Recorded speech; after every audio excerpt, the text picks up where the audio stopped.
वंदे मातरम। नमस्कार। आज अपन कक्षा 8 में पाठ 2 में मृदा निर्माण के कारक, मृदा का निम्नीकरण और संरक्षण के उपाय, जल उपलब्धता की समस्या, जल संसाधनों का संरक्षण, प्राकृतिक वनस्पति और वन्य जीव जंतुओं के बारे में आदि के विस्तार से समझेंगे। तो चलिए, पहला बिंदु है मृदा निर्माण के कारक। मृदा निर्माण के कारकों पर सभी भैया ध्यान से समझने का प्रयास करें। मृदा निर्माण के कारक, मृदा निर्माण के मुख्य कारक जनक, शेल का स्वरूप और जलवायु भी कारक है। मृदा निर्माण के अन्य कारक स्थलाकृति, जैव पदार्थों की भूमिका और मृदा निर्माण के संगठन में लगा समय, अलग अलग स्थानों में ये भिन्न भिन्न है। मृदा का निम्नीकरण और संरक्षण के उपाय। मृदा निर्माण और क्षीणता मृदा निर्माण के लिए दो मुख्य खतरे हैं। मानवीय और प्राकृतिक दोनों ही कारकों से मृदा का निम्नीकरण हो सकता है। मृदा में निम्नीकरण में सहायक कारक वनोन्मूलन, अतिचारण, रासायनिक उर्वरकों और कीटनाशकों का अत्यधिक उपयोग, वर्षा दोहन, भूस्खलन और बाढ़ है। मृदा संरक्षण की कुछ विधियां निम्न प्रकार से समझा सकते हैं। मल्च बनाना, पौधों के बीच अनावृत भूमि जैव पदार्थ जैसे प्रवास से ढक दी जाती है। इसे मृदा की आर्द्रता रुकी रहती है। वेदिका फार्म, वेदिका फार्म चौड़े समतल सोपान अथवा वेदिका तीव्र ढालों पर बनाए जाते हैं ताकि सपाट सतह फसल उगाने के लिए उपलब्ध हो जाए। इनसे पृष्ठीय प्रवाह और मृदा अपरदन कम होता है। समुच्च रेखीय जुताई, एक पहाड़ी ढाल पर समुच्च रेखाओं के समांतर जुताई ढाल से नीचे बहते जल के लिए एक प्राकृतिक अवरोध का निर्माण करती है।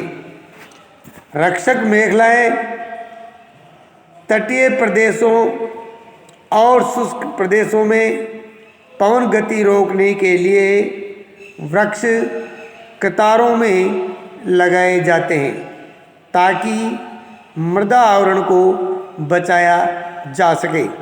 समोच्च रेखीय रोधिकाएं, समोच्च रेखाओं पर रोधिकाएं बनाने के लिए पत्थरों, घास, मृदा का उपयोग किया जाता है। रोधिकाओं के सामने जल एकत्र करने के लिए खाइयां बनाई जाती है। चट्टान बांध, चट्टान बांध यह जल के प्रवाह को कम करने के लिए बनाए जाते हैं। ये नालियों की रक्षा करते हैं और मृदा क्षति को रोकते हैं। बीज की फसल उगाना, वर्षा दोहन से मृदा को सुरक्षित रखने के लिए अलग अलग समय पर भिन्न भिन्न फसलें एकांतर कतारों में उगाई जाती है। इस बिंदु में अब जल के बारे में अपन समझने का प्रयास करते हैं। जल एक महत्वपूर्ण नवीकरणीय प्राकृतिक संसाधन है। भूपृष्ठ का 3/4 भाग जल से ढका है, इसलिए इसे जल ग्रह कहना उपयुक्त है। लगभग 3.5 अरब वर्ष पहले जीवन आदि महासागरों में ही प्रारंभ हुआ था। यदि भी आज भी महासागर पृथ्वी की सतह के 2/3 भाग को ढके हुए हैं और विविध प्रकार के पौधों और जंतुओं को मदद करते हैं।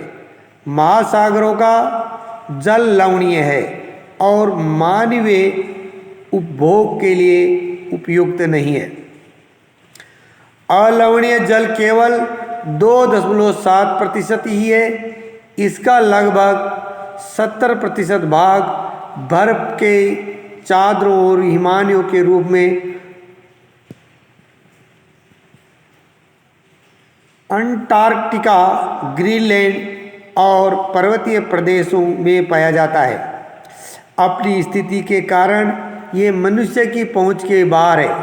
केवल 1% अलवण जल उपलब्ध है और वो मानव उपभोग के लिए उपयुक्त है।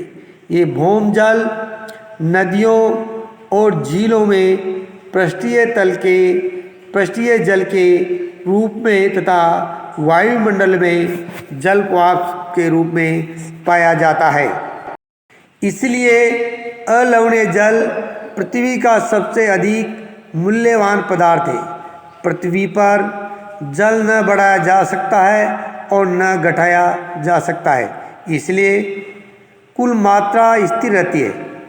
इसकी प्रचुरता में विविधता प्रतीत होती है क्योंकि यह वाष्पीकरण, वर्षण और वहाँ की प्रक्रियाओं द्वारा महासागरों, वायु, भूमि और पुनः महासागरों में चक्रण द्वारा निरंतर गतिशील है। जैसा कि आप जानते हैं, इसे जल चक्र कहते हैं।